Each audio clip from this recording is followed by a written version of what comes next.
I have a 2001 Jeep Grand Cherokee 4-liter, and I have a few videos where the the electric fan, cooling fan for the radiator, it went bad. So mostly it's the relay that goes bad, and you will see that I posted how to change the relay, as well as you also need to change the fan, as it over time it draws a lot more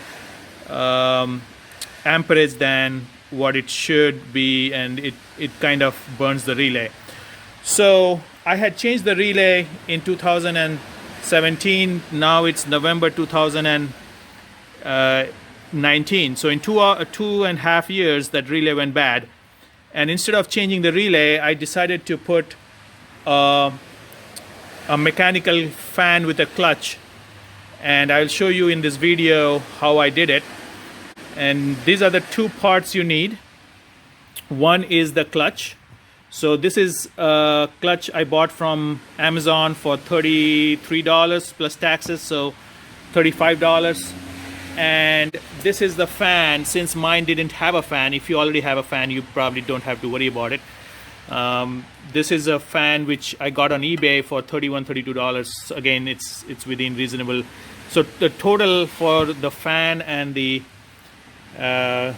clutch for the fan was less than the price of the relay.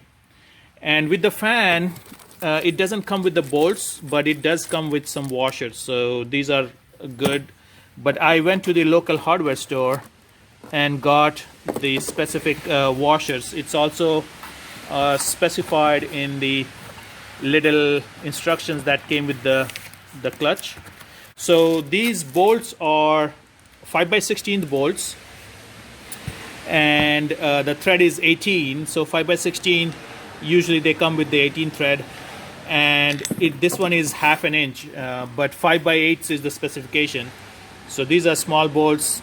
It did cost me less than $1 for all four. So here what I'm going to do is I'm going to bolt this fan on. Now this fan was specifically, you can check the listing I put on for the specification. It is counterclockwise rotation, so it should rotate when you're looking from the front of the car. It should rotate this way, and if you look at it, the fins are the way it will grab the air from the front and push it to the back. So this fan didn't fit exactly into the groove, so there was some gap in there.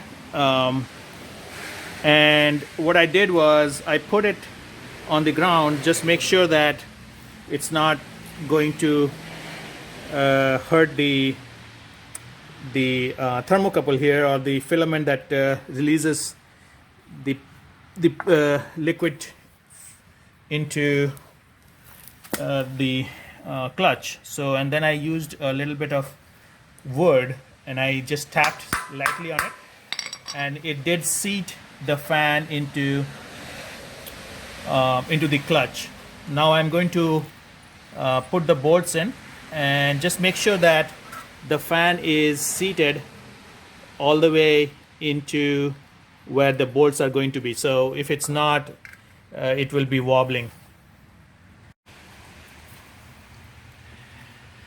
So now I'm going to put this thing on, and since I don't have an existing one, it will be a little simpler, because this is where it goes, the water pump.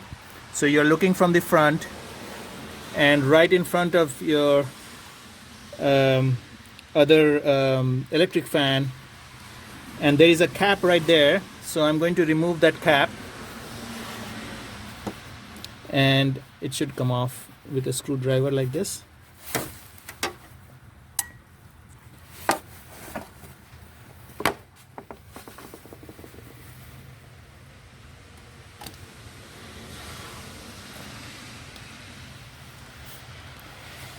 I'll keep this in case you don't want to, and see how rusted it is. Or it's not that bad. I'm going to use some PB Blaster and clean it out.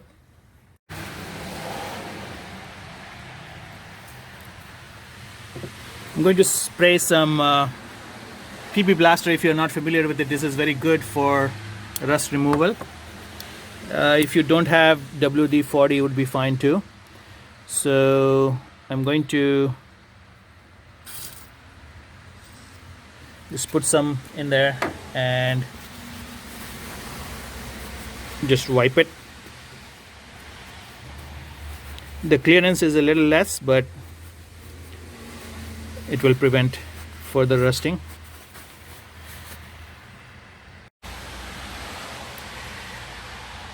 So it was difficult to get the fan in this through this little tight squeeze here. So what I did was, instead of taking the whole thing, this will take it might be easier for you to do it if you remove this shroud, but what I did was I pulled the shroud back and I first squeezed through this side, this end, and you can squeeze a little bit by pulling the shroud back. And here it was also a little difficult to start. It was a little difficult to start the thread on this because I don't have the tool to get in, but if you keep your patience and a little bit of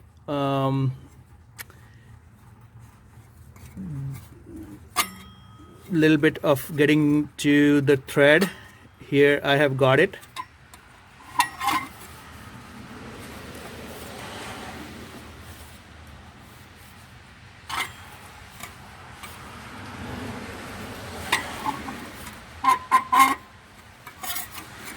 But I think this is going to hit this pulley, so I might have to switch the blade the other way and see if that works a little better. So the fins look like it is bent upwards. Maybe if I switch it, it will probably clear the blade. As it turns out, if I had put the blade this way, it is sticking too much into the engine and it is grinding against one of the pulleys. So I'm going to reverse the blade.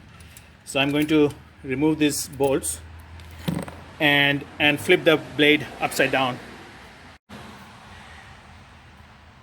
So this time I can see a bit more clearance on this side when it rotates. So make sure the fan blade has the curve over this way, rather than, so it goes only one way, and I'm tightening this, and if I rotate this is going to tighten the bolt.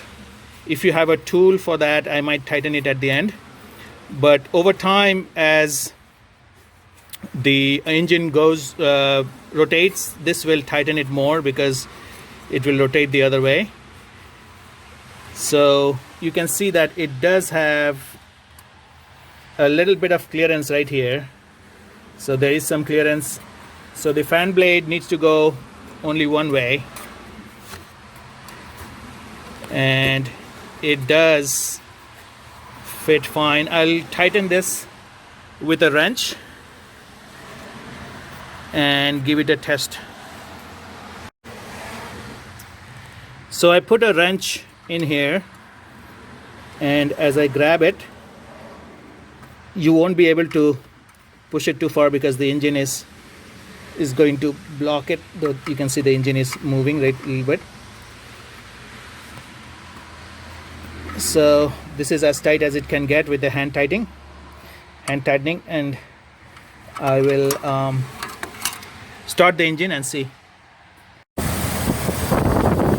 So here with the engine started, you can see this is the new clutch mechanical fan, and it is blowing air towards the back. So the way it works is it should rotate at a less speed, and the clutch will increase the speed as the temperature rises in the engine. The downside of a mechanical fan is it's going to pull power from your engine because it's going to run the fan. And with a good clutch, it should not put a lot of pressure on the fan as long as it's not hot. But when it's hot, it should add the cooling to the engine. The loss in, I guess, the engine horsepower is probably minimal, but at least you will not have hot engine since your electric fan is not working. But so that's the only downside. But in cases of where it comes with a tow hitch, this is part of the package where they put a mechanical fan with a clutch. The way to know if the clutch is working is it should not be free to move when the engine is stopped. If it moves like more than 2 to 3 rounds, in this case it's a new clutch I put in, so it's not going to move much. But over when the engine gets hot, the fluid is flowing into through the thermostat on the back of the clutch is going to open the valve, which will let the fluid flow, and it makes the fan engage more. So hope you like the video. If you like it, subscribe to my channel. I have a lot of other Jeep videos and other videos that I do work on the house projects as well as HVAC. So I hope this helps, and hope your cooling issue with your Jeep can be resolved using this clutch fan.